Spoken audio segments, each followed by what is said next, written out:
السلام عليكم. لا تنسوا الاعجاب بالفيديو والاشتراك في القناة تشجيعا لنا لنستمر بنشر المزيد ان شاء الله.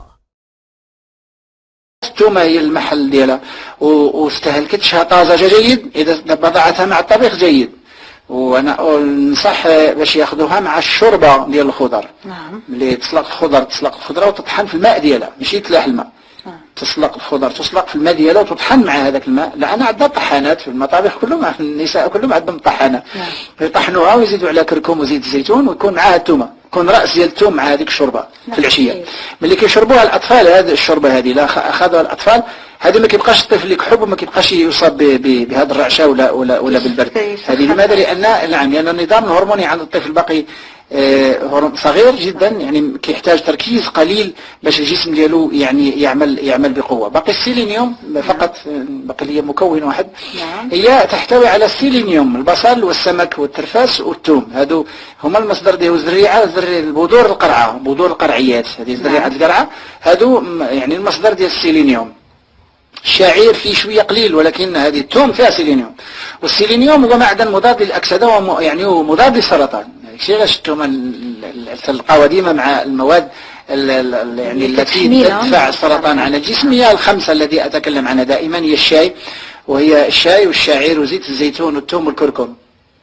كان في واحد طاعون، كان تاريخيا معروف أن المشكل ديال فرنسا مع الجزائر، كانوا هذوك الباخرات ديال فرنسا يجيو المرسى ديال الجزائر ومشاو فيهم بعد الفئران. هذو الفئران هو الناقل الأول لمرض الطاعون لابست. ولاحظوا أن هذه الشرطة آنذاك لاحظت على أن بعض الأشخاص كيجيو لهذوك الناس اللي عنا، لأن كان الطاعون كانت أرواح كثيرة جدا، أرواح كثيرة جدا. لاحظوا على أن كاينين بعض هذوك السرقة، كانوا الناس كيسرقوا، ولكن لاحظوا على أن هذوك الناس اللي كيسرقوا ما مرضوش، لم يصابوا بالطاعون. فكانوا ألقوا القبض على واحد الاثنين وقالوا لهم غادي نخليو سراحكم، سنطلقكم غير بشرط تقولوا لنا شنو السر اللي كنتوا كديروا باش ما صابكمش الطاعون. فقالوا لهم كنا كناكلوا الثوم، كانوا يأكلون الثوم لكي لا يصابوا بالطاعون. يعني هذه قصة ثابتة، وهي تزكي وتبين أهمية الثوم بالنسبة للجراثيم، والجراثيم منها جراثيم خطيرة، يعني جراثيم الطاعون، يعني الفيروسات والبكتيريا والفطريات على حد سواء. هذا لولا هذا المذاق القوي أو المذاق اللاذع، الذي رائحة يعني قوية جدا للثوم، لا يعني وحاليا كنلاحظوا ملي كتسلم على شي شخص كاين بعض المدن بحال فاس، مدينة فاس، مدينة سلا كذلك، مدينة فاس، انهم ياكلون بالثوم دائما، طبيخ في الثوم، ان ملي كيسلم عليك شخص مدينة فاس تشم رائحة الثوم. يعني هذه باينه.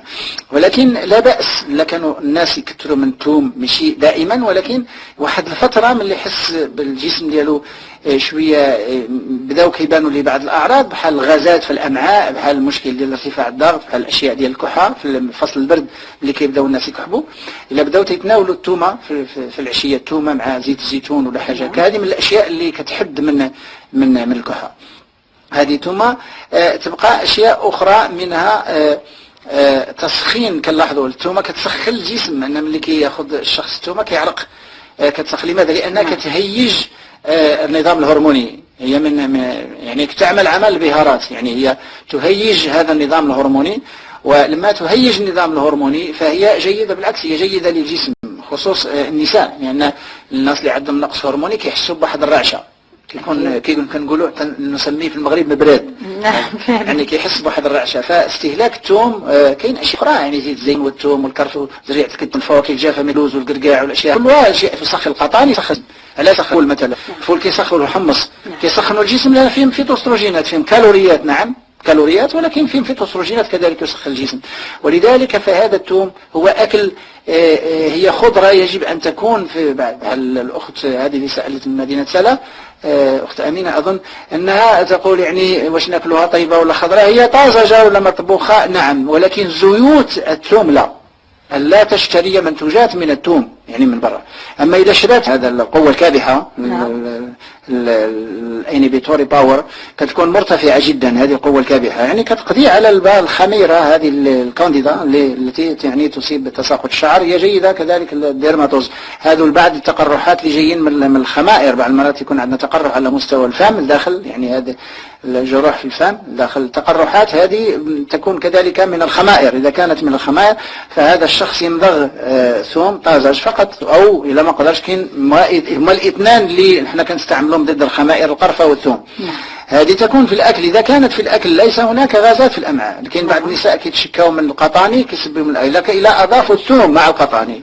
الأمريكيين يضيفون الثوم والقرفة مع القطاني، لأن عندهم جهاز هضمي هش خصوص الأمعاء، لأنهم يأكلون حلويات ومشروبات غازية ومقليات وذيك الشيء بكثرة، الفاست فود عندهم. فلما لا يقدرون على القطن. الأمريكي لا يقدرون على القطن، لكن يضيفوا معها رأس كامل من الثوم، رأس كامل من الثوم أو رأسين من الثوم. يعني الأخت سولت على الكمية. يا سيدتي كمية الفواكه والخضر والحبوب والنشويات والقطن ليس هناك كمية مضرة للجسم، ليس هناك كمية إلا الكمية اللي غادي تزيد في الوزن. الناس اللي كياكلوا اللحم بكثرة ولا ياكلوا القطاني بكثرة ولا شي حاجة، إلا الكمية اللي مفرطة. أما الكمية التي تضر الجسم ليس هناك كمية مضرة. لماذا؟ لأنها تدخل مع الخضر وتدخل مع الفواكه. هي مبيدة للجراثيم كما قلت، هي مبيدة للجراثيم لدرجة أن بحال مثلا الطفل اللي يكون عنده التهاب اللوزتين وتاخذ له الأم ديالو ولا الأب ياخذ له أنتيبيوتيك يعني الدواء، لازم يدير واحد الغرغرة. ولا حتى شخص كبير اللي عنده الحلقم اللي عنده هذه التهاب اللوزتين يعمل واحد الغرغرة بالثوم. كيف؟ غرغرة يدق الثوم مع ماء دافي يغرغرة بالثوم. وهذا الغرغرة بالثوم هي تطهر هذا المكان ديال حتى اللي عندهم مثلا التهاب في الحلق. نعم، التهاب في الحلق. بالنسبة لارتفاع الضغط، هي الثوم من الأشياء التي تخفض، ولكن هذا لا يعني على أن الناس اللي عندهم ارتفاع الضغط غادي يبقاو يعملوا الثوم راه غادي يخفضوا الضغط، باش ما يفهموش الناس يعني الكلام ديالنا. كاين الدكتور اللي كيستعملها تدخل على الأذن ديالو. لا هذا أشياء جاهلة هذه. الثوم إذا كان في الأكل طبيخ، إذا كان فيه ثوم وكان بزيت الزيتون وكانت في خضر موسمية جيدة وبدون لحم، الناس اللي عندهم ارتفاع الضغط هو المشكل اللحم. إذا استهلكوا لحوم فهاد الأشخاص ما عندهمش حل. باش نفهموا العلاج الحقيقي. العلاج الحقيقي هو يمتنعوا عن اللحوم والملح، يقلوا بعدم الملح في الطعام ديالهم. هي الملح علي، الملح اللي موجودة في الأغذية كافية للجسم، الصوديوم اللي موجود في الأغذية كافي للجسم. غير احنا دينا على واحد المذاق شوية مالح. ولكن الناس اللي عندهم ارتفاع الضغط من الأحسن يمتنعوا عن اللحوم والأجبان، ويمتنعوا عن الحلويات والبسكويتات لأن فيها المونوصوديوم جلوتاميت، وهذه المونوصوديوم جلوتاميت هو اللي فيه صوديوم بكثرة، هو اللي كيدير مشكل ديال ارتفاع الضغط. ثم يكون طبيخ في المنزل جيد. جميع ما خلق الله يخفض الضغط، جميع ما خلق الله من نبات والله. يعني تشوف المعدنوس يخفض الضغط، القزبر يخفض الضغط، الكرفس يخفض الضغط، اللفت يخفض الضغط، يعني هذه البطاطا الحلوة تخفض الضغط، البطاطا القصرية تخفض الضغط، التومة تخفض الضغط، البصلة تخفض الضغط، القرفة تخفض الضغط، يعني كل زريعة الكتان تخفض التركيز على الثوم. الفواكه كتخفض الضغط، التفاح يخفض الضغط، الهندية تخفض الضغط، الرمان يخفض الضغط، البرتقال يخفض الضغط.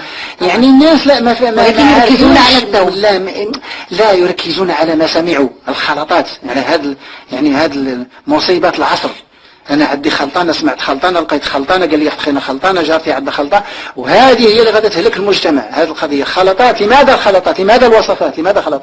لماذا لا يكون نمط العيش جيد؟ والله أنا أقسم زعما هناك أسباب للأمراض إذا لم تنتفي هذه الأسباب، إذا لم يتوقف الناس عن هذه الأسباب ليس هناك علاج. ليس هناك علاج، حتى ولو يعني حتى في المستشفى، ولو يعني هذا الشخص يبقى في المستشفى شهر وشهرين، إذا كان لا زال يتناول أسباب المرض فليس هناك علاج. يجب أن يمتنع عن أسباب المرض.